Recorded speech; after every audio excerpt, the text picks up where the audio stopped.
এখানে সৌদি আরবে আমাদের এক বাঙালি ওই সৌদি আরবের এক কফিলের বউর সাথে ধরা খাইছে। তো ওই ভিডিওটা ওইটা যখন আমি পিকচারটা যখন আমি ফেসবুকে আপলোড করলাম, তখন আমাদের এক বাঙালি ভাই সৌদিতে বলতেছে যে ভাই কফিলের ফেসবুক স্ত্রীর সঙ্গে পরকীয়া প্রেমের অভিযোগে বাংলাদেশি গ্রেপ্তার।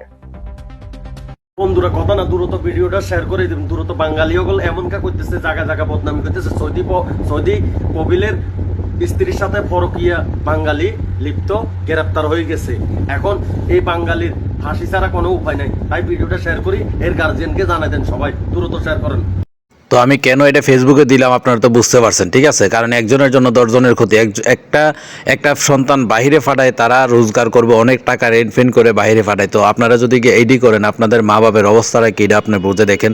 তো ওই জন্য আমি ভিডিওটা আপলোড করছি, বা এই ভিডিওটা আমি দ্বিতীয়বার বানাইছি। ফিক্সারটা আগে দিছিলাম, দেখেন আমার এটার ভিতরে 2,10,000 প্রায় 700 এই 70 60 74 জন দেখছে, 10,000 2,10,774 জন এসে দেখছে। তো দেখেন, তো ওই মানুষগুলা কিন্তু সোচ্চার হয়ে গেছে, যে ওই মানুষগুলা কিন্তু এখন তারা বুঝবে যে না, আমরা যদি এখানে যদি অন্য কিছু করি তাহলে আমাদের ফ্যামিলির কষ্ট হবে, আমাদের ফ্যামিলির বিশেষভাবে ফ্যামিলির একটা আঘাত আসবে। তো ওই জিনিসটা চিন্তা করে আপনারা সবাই যারা যারা বিদেশ থাকেন, দয়া করে ভিডিওটা শেয়ার করে অন্য ভাইদেরকে দেখার সুযোগ করে দেন।